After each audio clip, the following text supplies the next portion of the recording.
Hey guys, it's I. It's been 8 days. I remember when I was looking for vlogs, I was always looking for people who were done with the protocol and were maintaining. That's why I'm sitting back more. I think I'm pretty much maintaining. I've gained a few pounds since LDW, and I've been hovering around here for a long time now. So yes, we can maintain, but I'm not gonna make it sound like it's easy, because it's really not. I still find myself struggling with old habits, and I wanna keep it real. Physically, yes, we reset our weight because I am not back up to 150, but we still have to struggle with our habits, and we gotta work on that. And if we don't work on that while we're on P2 and P3, then it becomes that much harder on P4, because you feel like, wow, I'm lost a lot of weight and I could eat anything I want, you know, my hypothalamus is reset. But it's really not like that.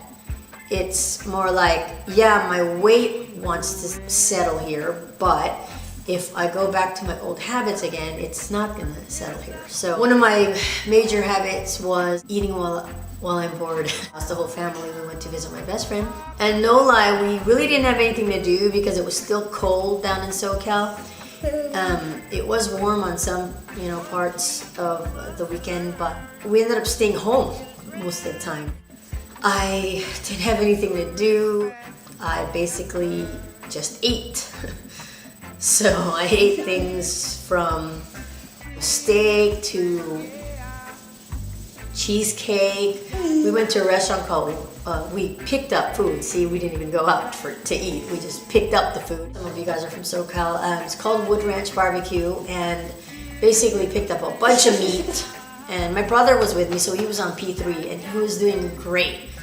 This person that I ordered from on the phone, she apparently heard all the kids in the background, and she packed a bunch of garlic rolls. I guess it's their signature roll, but literally had about 50 of them. So we had them for like breakfast, lunch, and dinner the next day as well. But it was so tempting to just eat the garlic rolls. And then the cheesecake dessert was huge. It wasn't like, one person piece. I mean, is dessert nowadays a one person piece? Usually not. It's usually gigantic. Why do restaurants do that? No clue. But this cheesecake was huge. It was round, and it was supposed to be for one person. And it was literally like about 6 inches. And I ended up, luckily I told myself, I'm not gonna eat this whole thing, so I gave like a quarter to my daughter and another quarter to my niece, and then I ate half of it. But basically what I'm trying to say is I ate all weekend and didn't exercise or anything like that. I got home and weighed myself, and I had gained 5 pounds. 5 pounds. 5 pounds in a weekend. And I wasn't even on HCG loading fat cells, you know what I'm saying? So I was kind of shocked. Not shocked because I knew I ate a lot, but I was still kind of yikes, So it was a long weekend. We got back on a Monday night. So Tuesday I did full-on Atkins induction and only allowed myself 20 grams of carbs all day long. And I ended up releasing 2.8 pounds the next day. So that was really hopeful, because I knew that, okay, if I could do that, lose 2.8, then the next few days I'll just eat clean and I'll lose the rest. So it took me 4 days to get back to 132, and that's because I didn't do induction for 4 days. I'm having a hard time keeping my head in the game with the protein thing, because I'm already in maintenance mode. Me trying to eat just protein all day is very hard. I am going to try to get in that mode pretty soon here, because I want to do that last round. And I'm trying to search for people who are doing the P2 soon, so I could kind of jump on and start with everybody. By the way, I do not distribute Protandem. I am not a distributor, just a customer. So I just wanted to clear that up, because on Facebook, I guess people thought I was distributing it. I don't want to make money off you guys. I'm just trying to recommend stuff that I think is working for me. Oh, important thing, because I've had it since I came from LA, is I have a rash, and basically on my neck, and it's well, maybe you can. Let me see. Hold on here. Let's see. See that? It's all under there. It's all red. And it's on this arm and on the other arm, and it's on my neck is a little better. It was pretty bad a couple days ago, but it's only on my arms and my neck. And then I was thinking, you know, what did I eat? But then I remembered, and this happens to me every season when the sun starts coming out. I thought to myself, it can't be a heat rash because we weren't out in LA, you know.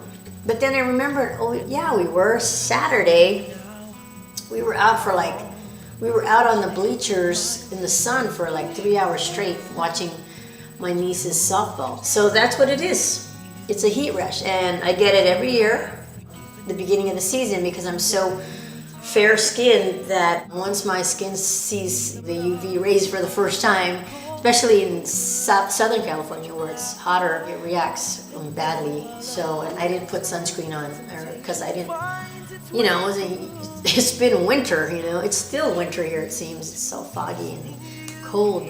So I didn't even think of putting sunscreen. So that's what it is, guys. I posted it on my Facebook, so people were a little bit worried. So I just wanted to let you guys know that that's what it was. It's a heat rash. So nothing I do is going to make it go away, and I could just alleviate the uncomfortable part of it by putting like aloe vera or something like that. So I'll be okay in about a week. So that's it. Easter's coming up, and we have Easter celebration at my mother and father-in-law's house. A little bit annoyed with it. I mean, not Easter itself, but the Easter egg hunting and all that stuff. It's going to be a disaster. I mean, what does the Easter bunny have to do with the resurrection of Jesus? You know what I mean? Whatever. Take the egg. Yeah, and the thing is, we have a lot of cousins that are multi-aged. I mean, from 13 all the way down to Aaron, who's the youngest. He's 5.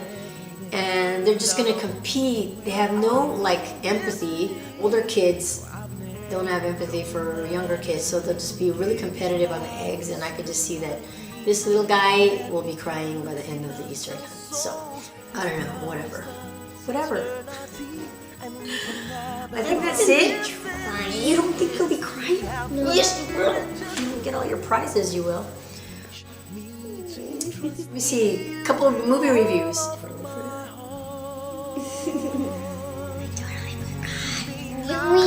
You mean Titans?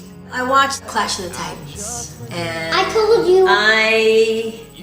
So we saw A Diary of a Wimpy Kid, And we saw. which it was okay. I think out of 10, I would give Diary about 6. How to Train Your Dragon. The main kid in Diary of a Wimpy Kid is kind of annoying the whole time. So, not the whole time, but a lot. Kids liked it, of course. Except this guy didn't like Diary of a Wimpy Kid. He said he hated it. So maybe it's not good for 5-year-olds. Probably maybe 4th grade and up. Another one is How to Train Your Dragon, which we loved. And I totally recommend that to everybody. It was much better than a lot of the kid movies that have been coming out. Like, I liked Alice in Wonderland, but I don't think it's better. I think How to Train Your Dragon is better than that for kids. I loved it too. Also, yesterday I went to go see Clash of the Titans. And don't judge me because my kids are movie people and they know like green screen technology and all that. So I took my 9-year-old and my 6-year-old to watch it, and they liked it. It was a little scary. I'm sure they don't like it better than kid movies, which are funny, but they do like sci-fi. So I brought them, and I wouldn't recommend it for young kids. It's a little bit scary. My kids, they weren't really scared. There were a couple of parts that would freak them out a little bit, but they know it's not real, so it didn't bother them. Like after the movie, they were like, okay. And that's it. I will talk at you guys in another week or so, and I hope you guys have a great Easter weekend. So, Good Friday today, so we will observe that and acknowledge what day symbolizes for us Christians. Okay? So, God bless, and I will talk at you guys next week. Comfort me through all the pain that life may bring. There's no other hope